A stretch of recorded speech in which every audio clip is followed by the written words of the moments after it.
support this bill. I call David Clendon. Thank you, Mr. Speaker.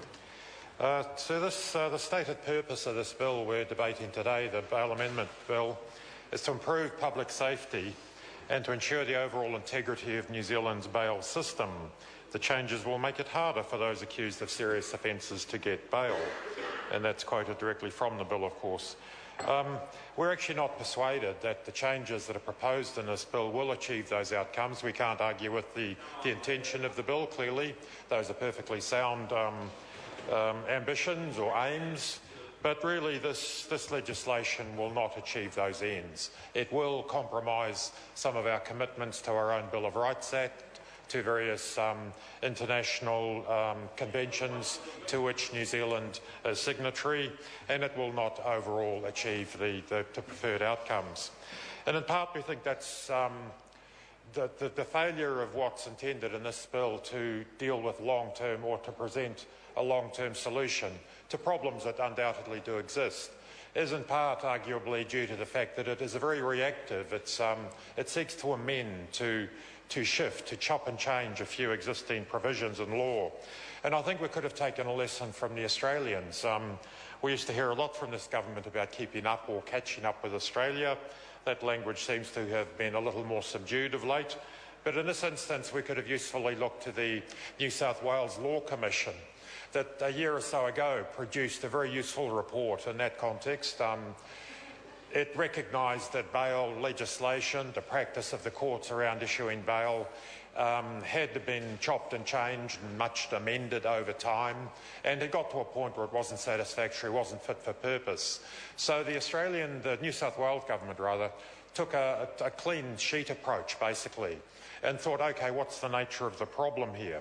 And that's something we could usefully do here, but unfortunately this bill doesn't take that approach, doesn't take that clean sheet approach to saying, okay, what is the problem, what are the issues, how can we best achieve the outcomes that we need to achieve?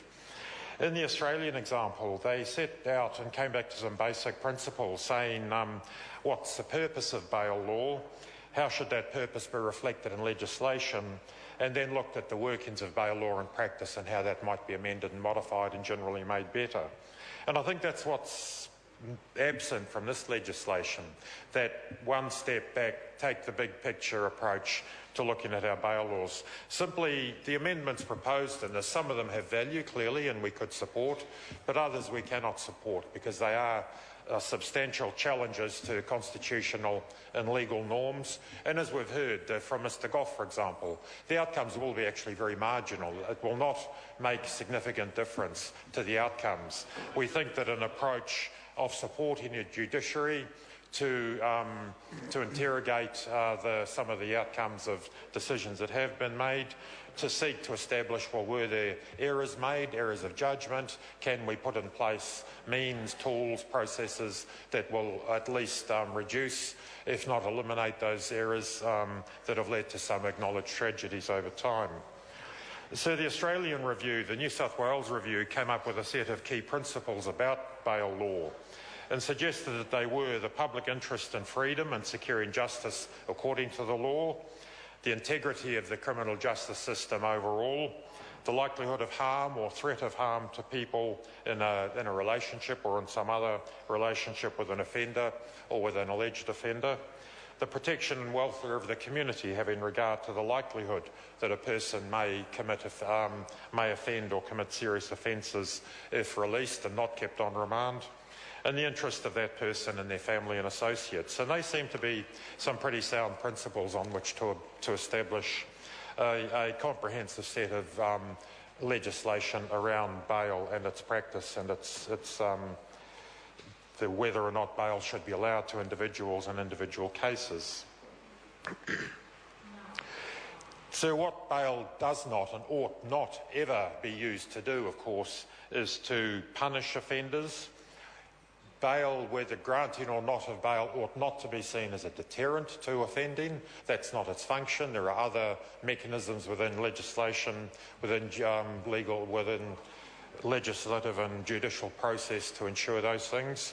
And one sees hints of this in this legislation, the idea that somehow the the likelihood of bail or reduced likelihood of bail will be a deterrent and indeed a punishment to people who are